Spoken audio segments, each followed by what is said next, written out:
Hello everyone. तो आप सभी कैसे हैं? सभी को हरे कृष्णा, राधे राधे।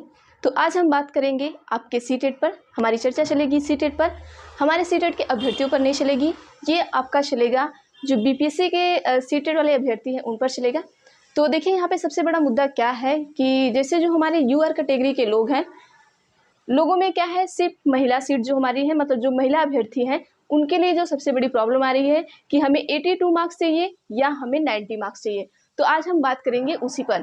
देखिए हम इसके 3 से 4 दिन पहले हमने आपको एक थंबनेल बना के रखा हुआ था कि जो अदर कैटेगरी की महिलाएं हैं वो 82 पर पास रहेंगी या 90 पर पास रहेंगी। जो बड़े बड़े कोचिंग के लोग हैं, वो जो दूर दूर से कोचिंग के लोग हैं और अच्छे सब्सक्राइबर वाले हैं, वो क्या है इसी में उलझा के रखे हैं। कुछ तो बीपीएससी के बच्चे ऐसे हैं जिन्हें कंफर्म नहीं था, मतलब जिन यूआर कैटेगरी की महिलाओं को ये कंफर्म नहीं था कि हमें 82 मार्क्स चाहिए या हमें 90 मार्क्स चाहिए। उन्होंने क्या किया कि फॉर्म को फिलअप करना ही वो भूल क्या गए। उनको लगा कि हमें 90 मार्क्स चाहिए या 82, वो इतना कंफ्यूज थे कि उन्होंने फॉर्म को फिल नहीं किया। तो देखिए यहाँ पे हम उनको बताने वाले हैं जिन्होंने 82 मार्क्स में फॉर्म फिल कर दिया है, बहुत अच्छी बात है। और जिन्होंने नहीं किया है, देखिए अगर आपने नहीं किया है, आपके 82 मार्क्स हैं तो वैकेंसी आने वाली है। अभी हम बताएंगे आपको कि आपको कितने मार्क्स चाहिए, क्या चाहिए। तो चलिए हम बात करते हैं पहले मार्क्स पे, उसके बाद हम बात करते हैं कि किस तरीके से आपको फॉर्म भरना है, क्या करना है, आपको तैयारी कैसे करनी है। देखिए यहाँ पर क्या था कि कोचिंग वाले क्या हैं कि उन्होंने आपको इतना उलझा के रखा कि आप फॉर्म को नहीं भर पाए। तो मैं इस चीज़ पे मैं एनालिसिस कर रही थी और ये हमने हफ्ते भर या 15 दिन समझ लीजिए मैं एनालिसिस की कि आखिर कितने मार्क्स चाहिए, क्योंकि जो हमारा नोटिफिकेशन आया था बीपीएससी का उसमें हमें कंफर्म समझ में नहीं आ रहा था कि आखिर चीज़ें हैं क्या। ठीक है, आप नोटिफिकेशन पढ़ेंगे तो आप ध्यान से पढ़िएगा। वहाँ पे देखिए दिया है कि जो पुरुष कैटेगरी के हैं, मतलब कि यूआर कैटेगरी हो या कोई हो, सामान्य पुरुष के लिए उन्होंने लिखा था 90 मार्क्स और सामान्य महिला के लिए उन्होंने लिखा था 82 मार्क्स। तो देखिए जो सामान्य महिला है, तो सामान्य महिला पर क्या होता है आपका कि उन्होंने ये क्लियर नहीं किया था कि यूआर कैटेगरी के लिए भी 82 चाहिए या किसके लिए चाहिए। तो देखिए अभी ये चीज़ें क्लियर हो गई है कि हम अगर सामान्य में आते हैं, या तो हम बाहर से या कहीं से भी हम सामान्य में आए, या तो वो वहाँ के हैं, तो हम सामान्य में ही आएंगे, तो हमें 82 मार्क्स ही चाहिए। तो बिहार हमें क्या कर रहा है, 82 मार्क्स पर ले रहा है। तो आप सब टेंशन फ्री हो जाइए। अगर जिन्होंने 82 मार्क्स पर अपना पेपर दिया है और उनके अच्छे मार्क्स है तो अपना डीबी करवाने जरूर जाएंगे। ऐसा नहीं है कि वो सोचेंगे कि चलो भाई एग्जाम देंगे, हमारा 5 से 6 हज़ार रुपये खर्च हुआ, अब डीबी करवाने जाएंगे तो उसमें भी हमारे पैसे खर्च होंगे, तो छोड़ो जाने दो, हमारे 82 मार्क्स है, हमें तो लेगा नहीं, हम जाएंगे नहीं। लेकिन आप ऐसी गलती मत करिएगा, आप जाइएगा ज़रूर आप सभी। और ये कन्फर्म है, मैं 100% कहती हूँ कि आपको 82 मार्क्स पर लेंगे। अब बात आती है उनकी जिनके सीटेट में 82 मार्क्स तो हैं, लेकिन तो वो क्या है, मतलब जैसे देखिए किसी किसी का क्या है कि फर्स्ट में तो सबके अच्छे मार्क्स आ जाते हैं सीटेट में, सेकंड में क्या होता है कि 90 मार्क्स लाना किसी किसी के लिए बहुत मुश्किल हो जाता है। क्योंकि लोग क्या है, चाहे वो बीएड अभ्यर्थी हो चाहे वो डीएलएड अभ्यर्थी हो, लोग ज़्यादातर 1 to 5 के लिए ही प्रिपरेशन करते हैं और उस पर ही ज़्यादा फोकस करते हैं। अब देखिए हमारे जो डीएलएड के जो महिलाएँ हैं वो 1 to 5 के लिए ही प्रिपरेशन ज़्यादातर कर रही होंगी, तो वो ज़्यादा ध्यान नहीं दी होंगी। तो हो सकता है उनके जो सेकंड पेपर है उसमें 82 या 90 मार्क्स 82 मार्क्स आए हो या 85 मार्क्स आए हो, इस तरीके से 90 मार्क्स ना आए हो। तो टेंशन ना ले, वो क्या करें, अपने 6 to 8 के जो प्रिपरेशन है वो स्टार्ट कर दें। अगर आपके सीटेट में अगर आपके 84, 83 या 82 भी मार्क्स हैं तो आप अपना सिर्फ अपनी वैकेंसी की तैयारी करिए, ना कि आप क्या करेंगे सीटेट के पीछे भागेंगे। कुछ लोग को ये टेंशन हो गई थी कि भाई हमारे सीटेट में 82 मार्क्स हैं तो हम नहीं एलिजिबल हो पाएंगे। मैं देखिए यहाँ पे मैं बार बार कह देती हूँ, मैं सिर्फ महिला अभ्यर्थी की बात कर रही हूँ, ना कि मैं पुरुष के लिए देखिए वो चाहे तो बिहार का हो आपका, या तो फिर वो पुरुष आपके अदर स्टेट को, एमपी को, यूपी के हैं, झारखंड के हो, छत्तीसगढ़ के, मतलब कहीं के भी हो, तो उन्हें 90 मार्क्स चाहिए ही। ये मार्क्स सिर्फ 82 जो है वो हम बता रहे हैं आपको, ये आपके महिलाओं के लिए हैं, चाहे वो कहीं की भी महिला हो, चाहे यूआर कैटेगरी की हो चाहे जनरल हो। जनरल यूआर में रहेंगे तो भी आपको 82 में जाएंगे, और अगर यूआर कैटेगरी के हैं तो भी वो जाएंगे उसी में, ठीक है, 82 पर ही जाएंगे। तो अब क्या करेंगे, आपकी अगली वैकेंसी आने वाली है उसकी तैयारी कैसे करना है आपको, तो वो हम बताएंगे। क्या करना है आपको कि अगर आपने 82 मार्क्स आपने गेन किया है तो उसको वहीं पर छोड़ दीजिए और अपनी तैयारी को स्टार्ट कर दीजिए। देखिए अभी तक आपका नोटिफिकेशन नहीं आया है, आप सभी को पता है, और आप सभी को पता है कि जो 6 to 8 है उसमें किस तरीके से क्वेश्चन पूछे जाएंगे, क्या करेंगे, आपने पीआरटी को देख ही लिया है। तो आप ज़्यादातर कोशिश करेंगे कि पहले आप जब तक नोटिफिकेशन नहीं आया है, जो ऑफिशियल आपके सिलेबस है वो नहीं आए हैं, तब तक आप अपनी सब्जेक्ट की तैयारी करिए। जैसे किसी के देखिए मैं सब्जेक्ट को भी बता देती हूँ, इसमें 2 पेपर रहेंगे आपके। पहले पेपर आपका सामान्य पेपर रहेगा। सामान्य पेपर में आपका रीजनिंग हो गया, मैथ हो गया और साइंस हो गया, ईवीएस हो गया, इस तरीके से पेपर आएंगे। तो आप क्या करेंगे, आप तो 1 to 5 के लिए तैयारी किए ही हैं, उसमें ज़्यादातर चीज़ें आप तैयार कर लिए होंगे। बेसिक चीज़ें तो आपको तैयार हो ही गई होंगी। आपने अगर 1 to 5 के लिए पेपर देने गए हैं तो आप एससीईआरटी तो 1 to 8 का पढ़ ही लिए होंगे आई थिंक, मेरे हिसाब से।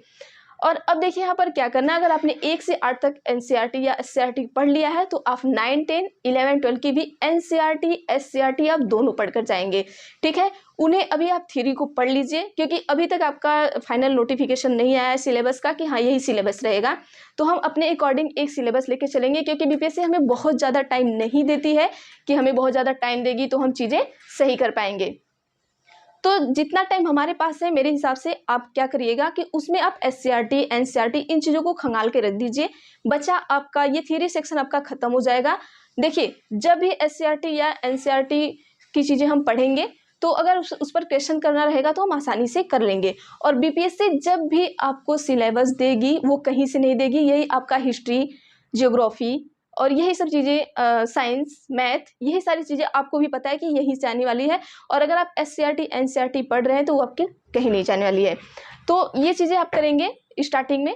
और उसके बाद सेकेंड पेपर में आपका क्या रहेगा, सेकेंड पेपर में आपका जैसे के सिलेबस जो रहेंगे वो सब्जेक्ट कम्बिनेशन से रहेंगे। तो सब्जेक्ट कम्बिनेशन में क्या रहेगा, लैंग्वेज रहेगा। लैंग्वेज में जिसने 2 साल क्या किया है, अगर हिंदी पढ़ा है तो उसका हिंदी हो गया, और जिसने ग्रेजुएशन में 2 साल इंग्लिश पढ़ा है उसका इंग्लिश हो गया, और जिसने उर्दू पढ़ा है उसका उर्दू हो गया। तो लैंग्वेज वाले क्या करेंगे, जैसे लैंग्वेज में क्या है आपका कि 40 नंबर का आपका, अगर आपका लैंग्वेज हिंदी है तो 40 नंबर का आपका क्या आएगा, आपका व्याकरण 40 नंबर का हो गया और साहित्य 40 नंबर का हो गया।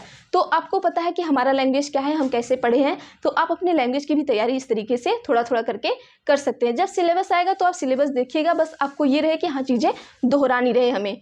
ठीक है, और जैसे अगर आपने इतिहास लिया है, भूगोल लिया है, मतलब कि अगर आपने ग्रेजुएशन में हिस्ट्री पढ़ा है, ज्योग्राफी पढ़ा है, पॉलिटिक्स पढ़ा है, ये सब चीज़ें पढ़ी हैं, तो यहाँ पर भी आपको जैसे कि आपने हिस्ट्री पढ़ा है तो हिस्ट्री के साथ आपको कुछ ना कुछ कोई अदर सब्जेक्ट होना चाहिए, या हिस्ट्री आपने 2 साल आपका होना चाहिए। अगर भूगोल है तो भूगोल आपका 2 साल होना चाहिए।